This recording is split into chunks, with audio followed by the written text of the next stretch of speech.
Welcome back to the Talking with Tiffany. I have been on a hiatus for the past month because I had a big event and it was a phenomenal event.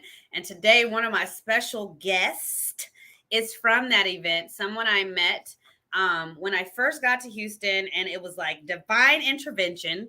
And I just love this person to pieces. This is Crystal Light Perryman. She is a licensed marriage and family therapist in the state of Texas. She's a certified life coach and consultant. She helps individuals, couples, and families live in the sunshine where they belong, right? With over 10 years of experience, she's worked with diverse group of people and issues.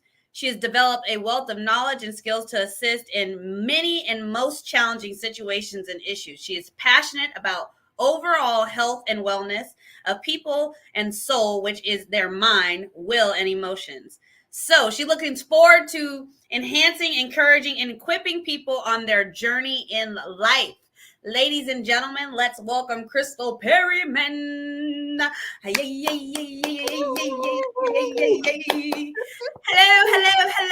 darling. Hello. I'm so happy to have you on the show. First and foremost, you were one of the most top people at the conference when you did your breakout group and your session was called whatthefamily.com. And people just were drawn to that. Can you give a little background on what you do, and then even that, what you did at the conference, and how that even, what did that do for you in that?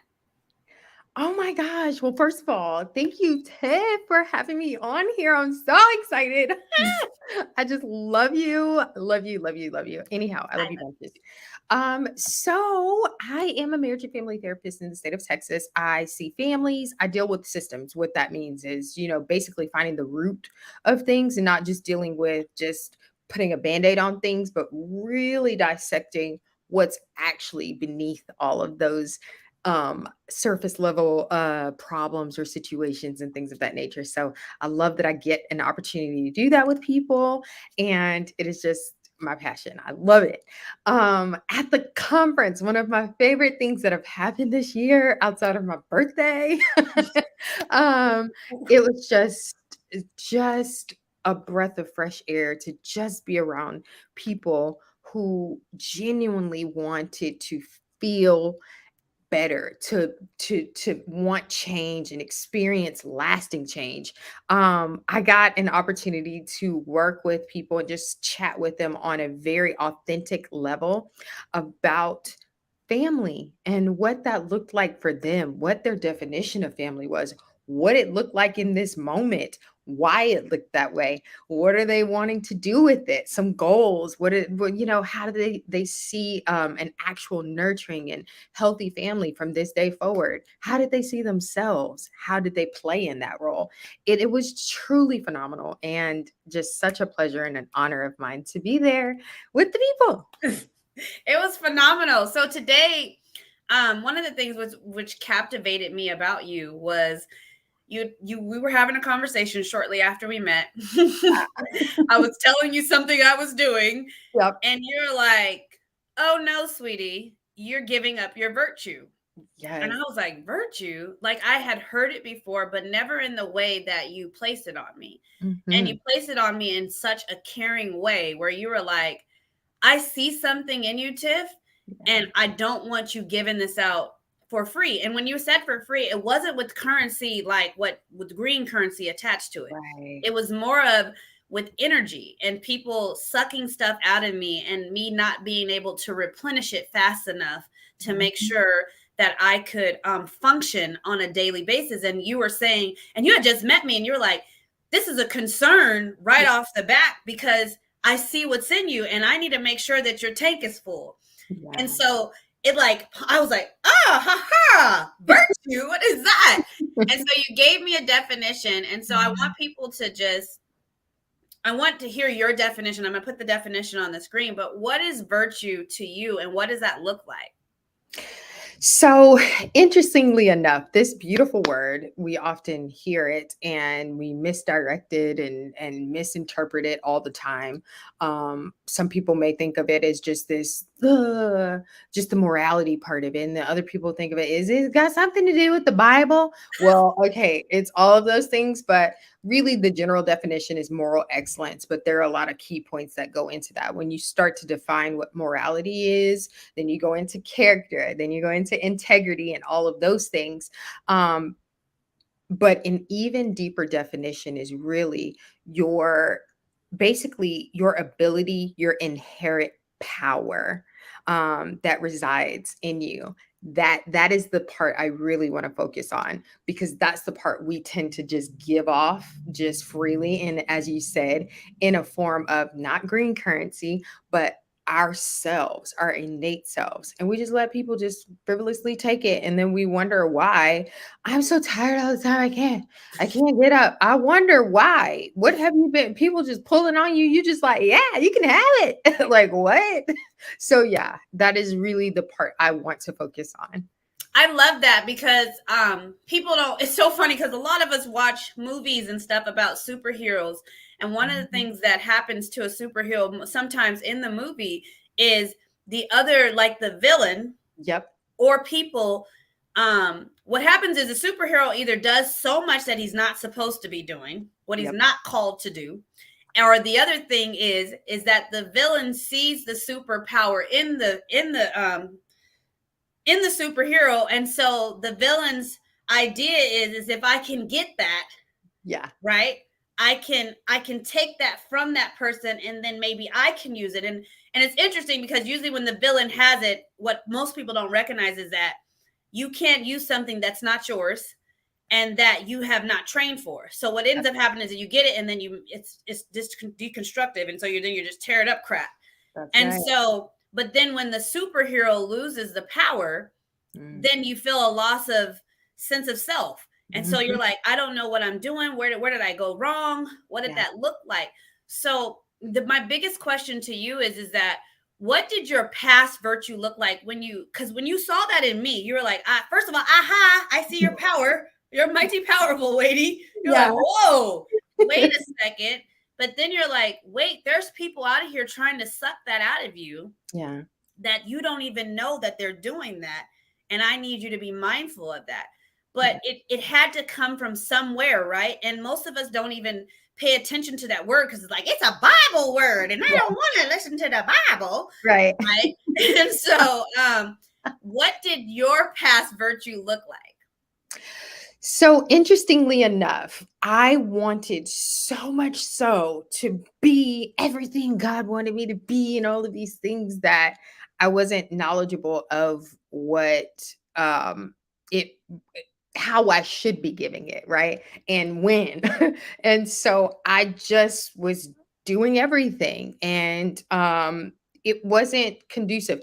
There's a word that we use psychologically, our psycho terms, boundaries. We hear that all the time. That's our boundaries. Anyway, and that term actually goes really well with this whole virtue. If you could get a word to kind of help you understand it, is basically, well, let me go back to how I wasn't doing right. I was, everything was yes. I mean, yes, girl, because why? It was for the service, it was for the servitude. Okay, that's fine.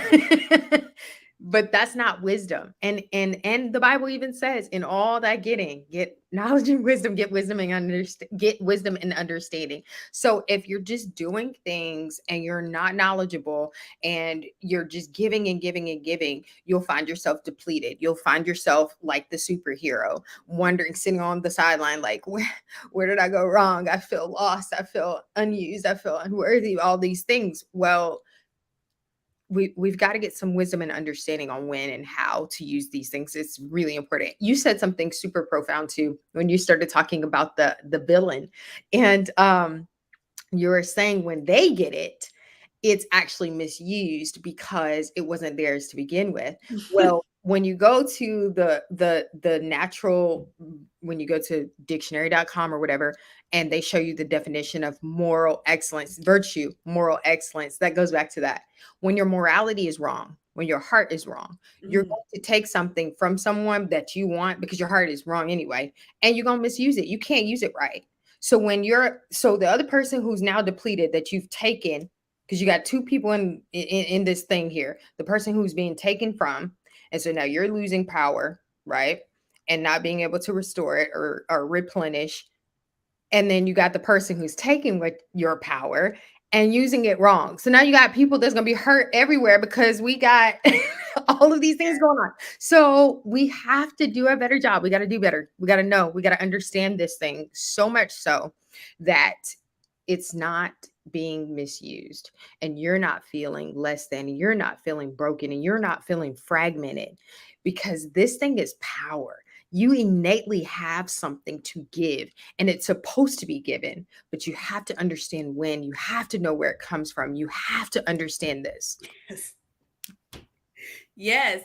You know, it's so funny. I didn't think I was going to talk about this. Aha, but I am. That's funny. I was just having a conversation with someone yesterday, and one of the things, most people know I'm a clinical sexologist, and I never thought that I would teach from a perspective of waiting till you got married, or waiting till you found that the right person, right? Because there are a couple different things. I can tell you some stories where one person did not wait, but they got married to their partner the next day, or or whatever.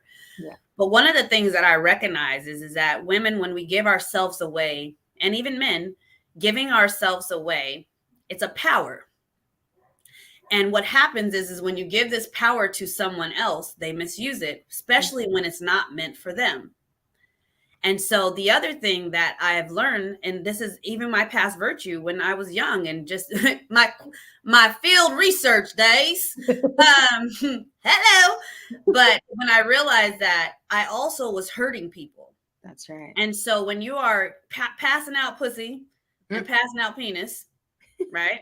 Yeah. And you are giving it away to anyone that is accepting, collect calls, 25 cents, anything that's affordable, right? You don't recognize that in the midst of that, you're hurting people. That's Though right. you end up hurt, you have hurt them too, because what you don't know is that's not the person for you. Mm-hmm. So when your virtue doesn't line up, when your energy does not line up with the person's for you, and then I was talking to somebody, and they said, well, I was just using this person for a season. I was going through something, and I just knew that this person could deal with this through the season. I was like, but if I ask you a question, do you like to hurt people? You would say no. Yeah. And then I would say, do you intentionally hurt people? You would say no. But then when I say, do you casually go out and have sex with lots of people, or casually date, or think people that are going to be yours, these people think that you are for them. Mm-hmm. And I remember God telling me, you're hurting my people, Tiffany. Mm-hmm. And I was like, what? He was like, because I didn't create them for you. That's right. So you don't want to have anything to do with them after this deed is done. Mm-hmm. Yet they think that they now have a piece of you, and they're going to walk away hurt. Mm-hmm. And you're a part of that because you were in action in that. Mm-hmm. And I didn't recognize that, because I was like, wow, like, whoa. And when I told this person that, they were like, oh my God, I never thought of it like that. And I was like, of course you didn't, because in that moment you were using them for something that caused you even just a simplistic relief quickly. Yeah. And so if you're just giving something out, it's also, you have to check your heart. Like you said, where is your heart in this? Mm-hmm. And a lot of us, even when we're giving out virtue, whether it's trying to encourage people, whether it's trying to help people, counsel people, you and me being professionals, and Steven's on here also, we know that we can't help everybody. Mm-hmm. And some people are not meant for us. And some of that is, I have to pass to you, and I have to pass to my other friends and stuff. Like, I don't have the capacity or the tools or the resources to help that person and stuff. And even though there's certain things like, I can fix that. Like, if you ask me, I'm like, I can fix everything. Right. And then I had to recognize, like, no, I can't. Yeah. And I remember in a situation, me and you were both in this situation, and you had told me you were a little upset because I had did something. I was praying on somebody, Mm-hmm. and I wasn't being mindful of me having power and backup behind me. And Mhm. even when you go into encouraging somebody, helping somebody, trying to be somebody's crutch, sometimes you don't recognize that you don't have the sustainability Yep. to do all that. And so you were like, I need you to be mindful of protecting your virtue. Mhm. And so you made me look at virtue way differently, because I had just thought it was something like that. Now, if I can ask you this, what triggered you to pay attention to your virtue? Oh my gosh. Oh, such a great question. Okay, so literally several times this happened, but one particular time I'm literally like I was so dog tired. And people who know me, I'm very high energy normally. Like I'm that girl, okay? um and yeah, because some people call it extra. I call it an ordinary. I call it Crystal. That's right. I call it Crystal. She knows what it is. Okay. Anyhow, and so I just remember being so tired and my body literally I also don't get sick very often, like physically sick very often. And I was getting sick and just tired. And I'm like, God, I'm doing things like I'm fasting, I'm praying, I'm like, I'm doing self care, I'm doing all of these things. And he's like, okay, you're concentrated on the physical. What are you doing spiritually? Who's pulling on you? Who are you allowing to pull on you? And you ain't mindful. What are you doing? And how are you protecting? Mhm. I said, all right. Me? Like not me. But yeah, no, he checked that. Because I was like, oh, okay then. Well, let's do some work then. So we begin to dissect and I noticed that there were some just relationships, and they can be relationships that are so what do you call it? Just our nuanced relationships, your sisters, your mom or dad or friends from college or whatever. Depending on the season, you have to be mindful because some people are not going to be in that season, and that's okay. If God is taking you through a pruning season, Mm. you can everybody can't be there. They just can't. And so if you're holding on to people who are trying to pull on you, they're trying to pull on the power that you had for them in a season, you're now taken away from what God is trying to do because you yet holding on, trying to pour into them and then wondering why I can't breathe, Jesus. Well, I wonder why. So you're not cognizant of the season you're in. You're not cognizant of what God is trying to do in your life. You're not cognizant of what you're trying to do in your life. And you're just allowing people to drain you. You're allowing people to take and take and take. And then you're saying, well, God, I feel so empty. And that was me. God, I feel so empty. You know that thing? And he's like, girl, if you don't get up and pay attention, you can't be crystallization every single time when I called you to sit down and Mm. rest. Okay. Get some Sabbaths about your life. And I was like, okay. You're so right. And as I'm sitting here listening to you, right, I'm thinking about how watermelon and cantaloupe and apples and certain things don't grow in certain seasons. Yep. Ooh, look at there. But yet we will try, and we expect to see that stuff in the stores. Mm-hmm. So when you go to the store and you're like, oh, I could feed for some watermelon, and then you get some terrible watermelon, and you're like, this is nasty because it's not in season. Yeah. These are some of the friendships that you're having. Uh-oh. Yep. Yep. Right? I had to learn that. Yeah. I had some friendships that weren't in season. Yeah. That was hard.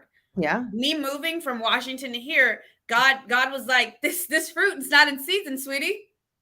And so the tree bears no fruit. And so if you're sitting up here trying to still get watermelon from Safeway, because that's where you usually go grocery shopping, right? Yeah, and then complain that the watermelon was crazy, because what I had told these friends is birds of a feather flock together. And I'm tired of flocking with you, Dusty, and stuff like that. It was like the dust came from not being in season. That's right. And then having to pull from somewhere where things are not fresh. Absolutely. Because if you have to fly a watermelon from, let's say, Panama, and I'm just making this up, to Washington, when it gets there, and then it sits in the store and it's going to cut, are you going to get fresh fruit? And some of us don't even recognize that. So it's so crazy that you say that, because you don't even realize the things that are not in season, even like your attitude and your behaviors and stuff like that. Some of those things need to be cut at the root. Come on. Uh-oh. Now you're on something. Hold on. Because that's what Jesus did to the fig tree. If it That's didn't right. bear no fruit, then God says that I will cut you at the Cursed it. root. It will be a wrap. He literally cursed it. He said, right. So not realizing that sometimes we're so connected to things. Yeah. And not and understanding, like, I don't even have to be plugged into this, because if I'm plugged into the right source, Absolutely. which is God. Absolutely. If I'm plugged into the right source all the time, I'm always going to get the best charge. That's right. And stuff. And if I stay with the fruit that is all seasons, Yeah. God, omnipresent, everywhere, right? But I'm so connected to what's cool, what's the vibe, what makes me comfortable, and stuff like that. Sis, some months you won't eat watermelon. It just won't be ready. It's just not gonna be. You're not gonna get it. But it's just so crazy how we just get so connected to, but I like it. It's my favorite. It's my thing. I like her. I like him. He's my thing. And stuff like that. And then you don't realize that it's taking away from your virtue. And as I'm sitting here looking at this definition, behavior showing high moral standards. Yes. Some people get so caught up with having to maintain high moral standards when that's what you want everybody else to maintain. When you put everything else above that. And so interestingly enough, I always say, when you put the word self in front of any word, you always limit the word before it, after it. So if it's self responsibility, you're like, I can be, but if it's Tanya responsibility, if it's Hector responsibility is the whole definition for them. For you, it's bits and pieces. And so it's interesting that you said that, because what triggered mine was you. You triggered it, because I was like, wait a second.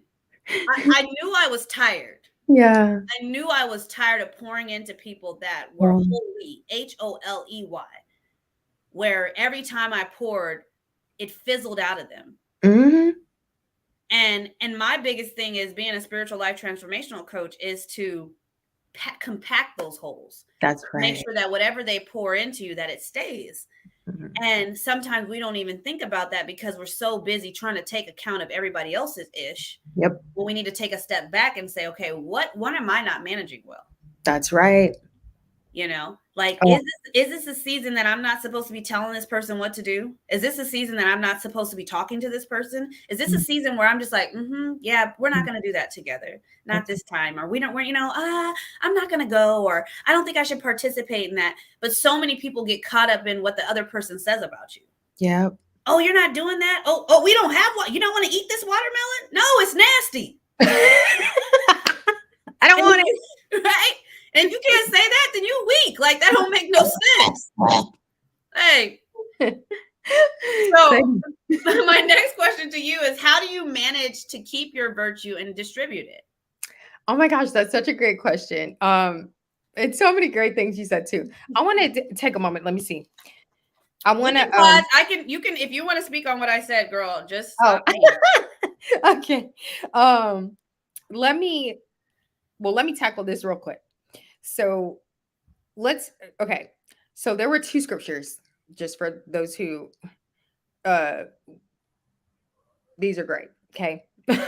Mark 5:30 and Philippians 4:8. Mark 5:30, that's one that most people know, the woman with the issue of blood. And then Philippians 4:8, I'm sure people have heard, whatsoever things that are true, whatsoever things are, all that one. Anyways, the woman with the issue of blood, I want to read that real quick, because it's so profound and I love it. I love it because it's something that is specific to the scripture that I just thought was so cool. Anyways, it says, and Jesus, immediately knowing in himself that virtue had gone out of him, turned him about in the press and said, who touched my clothes? Now there's another version that says, Energy. huh? There's another version that says energy too. Yeah.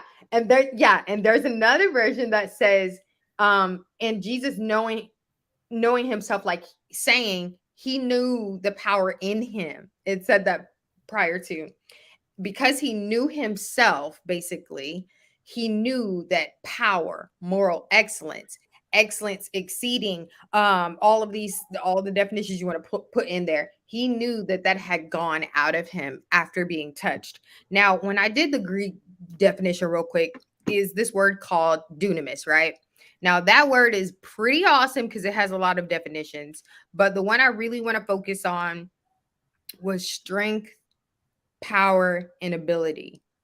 Inherent power. And that's where I was getting that from earlier. Inherent power, power residing in a thing by virtue of its nature. Mm.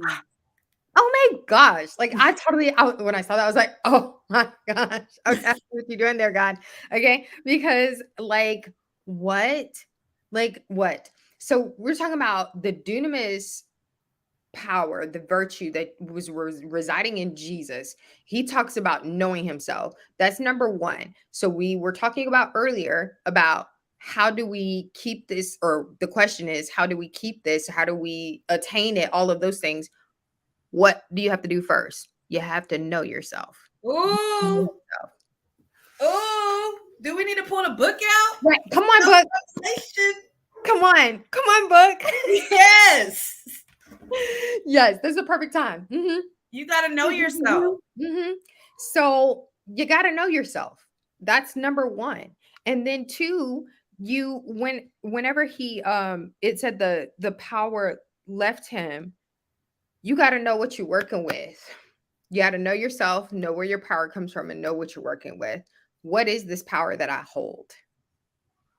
Who put it there? What is it? Because when she touched him, it left and he immediately knew. He Turn was around. like, hold on, who touched me? There's a whole lot of people, y'all. Like, you have to know the stories, like, millions of people are surrounding them. People were touching him all the time, but this particular person, she touched him with faith. And Mm. that's something I want y'all to understand. One thing that caused me to change the game is I had to understand who I am reaching with the power that God has given, with the virtue that God has given me. There are certain people that are going to touch you with faith, and that power is going to leave you. And guess what? You won't be laid over and carrying on, because there's a level, it meets what you're doing in the season. It all makes sense, right? And it actually rejuvenates you. If you keep reading in that story, he keeps going on to heal and do miracles and things of that nature. But there's a certain allotted power for the season that you're in, that virtue that you're in, and you have to be mindful of it so that you're not tired because you reaching out to the wrong people or letting the wrong people touch you. Okay. So I'm going to tie this all. Well, the last scripture was Philippians 4:8, and that goes into whatsoever things. And this one goes more so with, let's see, finally, brethren, this is Philippians 4:8. Finally, brethren, whatsoever things are true, whatsoever things are honest, whatsoever things are just, whatsoever things are pure, whatsoever things are lovely, whatsoever things are of good report, if there be any virtue and if there be any praise, think on these things. Now, that one, I did the Greek definition in that particular scripture. It means arete. Now, a lot of people have seen this definition and they use it in other places, but this one means person of highest effectiveness. Mm. And that also is like boomgirl.com. Oh my gosh, girl. Because when you think of this, you have to be at your highest. That's what it's got. You have the ability to be at your highest effectiveness. But there's no way you can do that if you are wholly as Tiffany so kindly put it, okay? There's no way you can do that if you're tired because you're allowing the wrong people to pull and you're not effective and knowledgeable of what is going on or knowing yourself. So, No, you're absolutely right. It's funny because I'm looking for that verse is in my book. oh, And yay. so I'm like, what page is it on? Because I talk about when you're getting to know God, Yeah. and people are like trying to sort out the BS and the things that people make up, right? And he's Right. saying whatever is noble, what is that, whatever is true, Yeah. And sometimes we get so caught up in what other people think when, like you said, when you know who you are. I know a lot of people get conflicted when you tell people your vision. Yeah. And then they try to say, no, you can't do that. Mm-hmm. Right. There's a lot of people that said that this would not happen. Oh, uh-oh. Okay. This is in a bookstore. Yeah. This is right. You know what I'm saying? And so it's like knowing that, but then also knowing I had to know my power. That was something that came over time because I had to become self-intimate with myself. Yep. And that's what this book is about. And I'm a new professor at this new school called Pleasure University online. And I'm teaching a full intimacy course. But one of the main module courses is self-intimacy. Because if you do not know yourself, how do you know the power that resides in you? Mm-hmm. And most of the time you are so mischievous and trying to take other people's powers and what other people have because it looks good. It seems good. Social media does that for you right off the bat. I want all the followers. I want all the attention. But then when people start commenting on the stuff that you do or are making comments on the things that you've said, then it's like, it ain't so fun. Yeah. And so it's like, but do you know the power that you have? Because had you known the power, you would be making sure that you put out the right content. That's right. And so many of us get so conflicted in not knowing what we truly hold because we lack wanting to know ourselves. We are self-ignorant. Yep. Lack of knowledge of oneself. And so when you're sitting up here like, oh, he don't know me and he don't know me, sis. You don't know you either. But dude, because I can read you in a whole hot second, right? And stuff. But it's also I'm becoming very mindful, and honestly, since meeting you, and it's been a growing opportunity for me because, interestingly enough, what's happened in this past 3 years, but really in this past like 8 months, 9 months, I've met people like yourself, like Stephen, that see the power. Yeah. And see it right off the bat without me even having to say, I'm da-da-da-da-da, I'm da-da-da-da. And I don't even tell you things I've done. I'm just like, hey, here's what I am. And we have a conversation. But for you to acknowledge what you see and then ask me, are you protecting it? Yeah. Is it something that you are using wisely? Or are you just so powerful that you think like, right? So you're just waving your wand, trying to fix everything. Yeah. And I'm recognizing that also and stuff. And then you said something really cool to me. It was about a couple weeks ago. Oh. And you said, don't chase no clients. Don't do it. Don't do it. You said, don't do that. Mm-hmm. They were like, they know what they need. And if they really want it, they'll come get it. Yeah.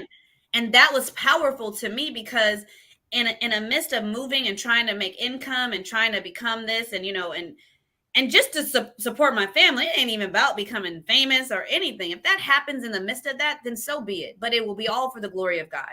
Yeah. But in that, when I saw that, I had to remove myself from things that I didn't want to apply my virtue to. That's right. Because there's a lot of people that will say they want something, but they don't have faith in it for it to actually heal them. That's and in order to come to people like you and I and people like Stephen and stuff, you have to have faith that we have the tools, and you also have to faith without work. So not only do you have to have faith, you have to put in action. Where is if we hand you a toolbox with all these fabulous tools that you paid for, yes, but then you walking around with the toolbox like, here's my Gucci purse, right? But you don't want to take anything out of there. It's like I've wasted my time, and in the midst of trying to come up and be a person that's like, man, I need this money and I got it, because some people are so money motivated. I'm not. Yeah. And what a lot of people don't know, I have not made a lot of money. Yeah. But I'm very gifted. And so the thing about it is I'm not trusting in you. I'm trusting in God, because when the money comes, it'll come. But my purpose and his glory stands before all that. That's right. And so if you don't know that, and then if you don't have people that back you up. That's right. Okay. And you don't have people that'll call you. Steven had a conversation with me and he's like, yo, you can't do that for free no more. Period. You're not doing that. You know what I'm saying? Like, you're not doing another event for free. You're not right? And I'm like, but you know what I'm saying? Like, I just need to get known. And he's like, no, what you got is enough. Hello. And if people can't see it, that's it. And so having people that support you, but see your life, see your light, that's and right. See like, and they want to protect it. That's because right. Most people want to protect it for the cost of them. Like, oh, I don't want Tiffany to do this because I don't want her to be better than me. I had a whole conference and it wasn't about me. Ugh. It had nothing to do with me. Like, nothing. And so it's just, I love that you say that because so many people get caught up in not knowing what their power is.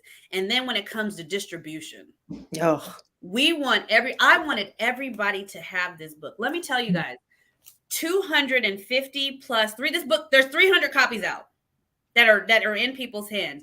Do you know 5 people only gave a review? That means there are 295 people have no work. They had support, like, hey, let me support my girl, let me but won't even give a review because they're like, they can't get through it, or there's no faith and they don't even want to apply this. But the 5 people that reviewed it, life-changing. Life-changing. I've looked at these people, I'm like, God, I don't know, right? And then I'm thinking, I'm like, okay, well, what about the other people? And God's saying, those are people that you chased. Yeah. I didn't ask you to do any of that. Uh-oh. And I was like, slap to the face. Yeah. Yeah. That's how I be. I was like, okay, you know, but I think also it showed God was saying, like, I gave you something, I gave you a gift. I wanted you to see that you were supported, but now I want it to be in places where people pick it up and they want to do the work. Absolutely. So when people see the price and it's like, oh, it's $45. Yeah, it's $45. That's an investment in your life. Absolutely. You know, and if you can invest $40 to go get some food that you shit out, SHIT, and the next day or that day, if you're healthy, right, but you won't take $45 to make something that'll change your whole life. They don't need it, and it goes back to what you said. Don't chase no clients. Don't do it. Do not chase no clients. Don't do it.